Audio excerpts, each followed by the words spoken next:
नैतिक जबाबदारी म्हणून धनंजय मुंडे यांनी राजीनामा द्यावा।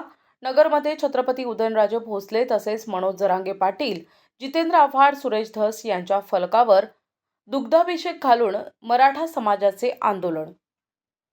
सरपंच संतोष देशमुख यांची निर्घृण हत्या काही दिवसांपूर्वी करण्यात आली। त्यामुळे या घटनेत वाल्मिक कराड आणि काही आरोपींना अटकही करण्यात आली। मात्र या घटनेत मंत्री धनंजय मुंडे यांनी राजीनामा दिला नाही आणि वाल्मिक कराड गुन्हा दाखल होऊन अटक करण्यात आली। त्यानंतर कराड समर्थकांनी आंदोलन चालू केलं आणि यामध्ये मनोज जरांगे पाटील यांच्या फलकाला काही ठिकाणी काळं फासण्यात आलं। त्यामुळे अहिल्यानगर अखंड मराठा समाज यांच्या वतीनं छत्रपती उदयनराजे भोसले तसेच मनोज जरांगे पाटील, जितेंद्र आव्हाड, सुरेश धस यांच्या फलकावर दुग्धाभिषेक घालून धनंजय मुंडे आणि वाल्मिक कराड निषेध आंदोलन शहरातील दिल्ली गेट वेस या ठिकाणी करण्यात आले। नैतिक जबाबदारी म्हणून धनंजय मुंडे यांनी मंत्रिपदाचा राजीनामा द्यावा अशी मागणी मराठा समाजाकडून करण्यात आली आहे। जय जिजाऊ जय शिवराय। सगळ्यात वाईट असं वाटतं का जर एखाद्याचा जीव घ्यायचा असेल तर अशा पद्धतीने घेतात का संभाजी महाराजांनंतर, म्हणजे आपण त्यांची बरोबरी नाही करू शकत, पण संभाजी महाराजांचे जे हाल करून मारलं त्यापेक्षा ही क्रूर हत्या त्या मसाजोगच्या सरपंच आमचे संतोष भाऊ यांची झाली। आणि हत्या झाल्यानंतर हे जे काही बाणगुळ त्याचं समर्थन करतात, मोर्चे काढतात, अंगावर पेट्रोल ओतून घेतात, यांचा आणि वाल्मिक कराडचा आर्थिक हित संबंध आहे। आणि वाल्मिक कराडला जर सजा झाली, फाशी झाली तर यांचे आर्थिक संबंध संपतील, यांचे घरं उपाशी मरतील, म्हणून हे फक्त त्यांचा हाततांडव करतात। परळीची लोकसंख्या कमीत कमी 1 लाखाच्या जवळपास आहे, 1 लाख मतदार आहेत जवळपास झाले, तर यांचे 2 आणि 3 हजार लोक रस्त्यावर असतील। खरोखर जर वाल्मिक कराड हा निर्दोष असता आणि खरोखर जर त्यांच्या म्हणण्याप्रमाणे देव असता तर तिथं आज 1 लाख पब्लिक दिसायला पाहिजे होतं, तिथं 1 आणि 2 हजार लोक दिसतात।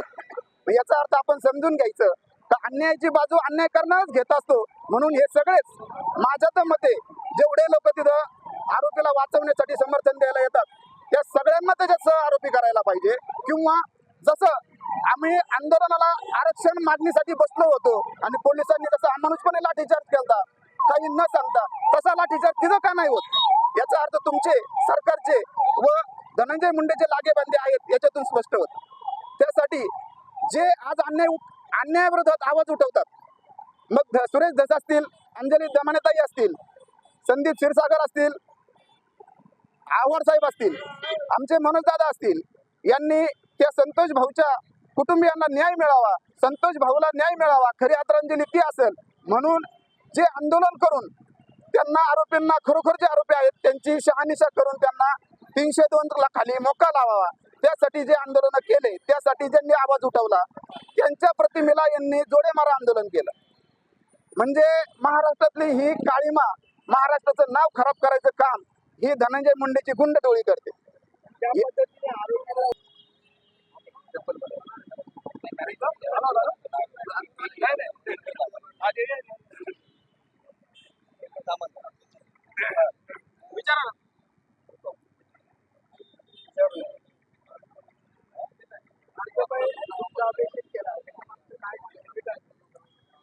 आपण पाहिलं माणुसकीला कलंक लागेल अशा निर्घुण पद्धतीने संतोष भाईंचा, देशमुख भाईंचा खून यांच्या मार्फत करण्यात आलेला आहे, या गुंडटोळी मार्फत। या गुंडटोळीची जर आपण सगळं त्यांची कार्य बघितलं तर इथून मागे त्यांच्या प्रत्येकावर 20-20 गुन्हे दाखल आहे। यांनी अशा पद्धतीने मारलेले आहे का जेव्हा ते पाणी मागत होतं तर त्याच्या तोंडावर या नराधाबांनी लघवी केलेली।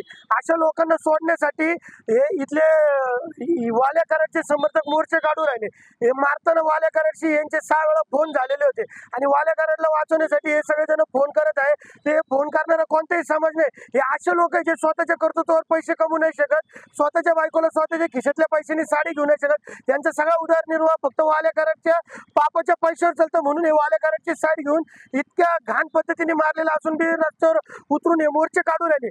जे लोक यांना न्याय देण्यासाठी रोडवर उतरलेले आहेत त्यांच्या फोटोला हे जोडे मारो आंदोलन करत आहे। या लोकांनी थोडी तरी जाण्याची नाही तर मनाची लाज बाळगावी। जर यांच्या घरात अशा पद्धतीने खून झाला तर हे त्याच पद्धतीने वागणूक देणार आहे का, त्याच पद्धतीने वागणार आहे का? हा माझा धनंजय मुंडेंना एक प्रश्न आहे। धनंजय मुंडेंमध्ये थोडी जरी नैतिकता असेल तर त्यांनी राजीनामा द्यावा आणि येणाऱ्या चौकशीला त्यांनी सामोरे जावं। NTV news Marathi, Ahilyanagar.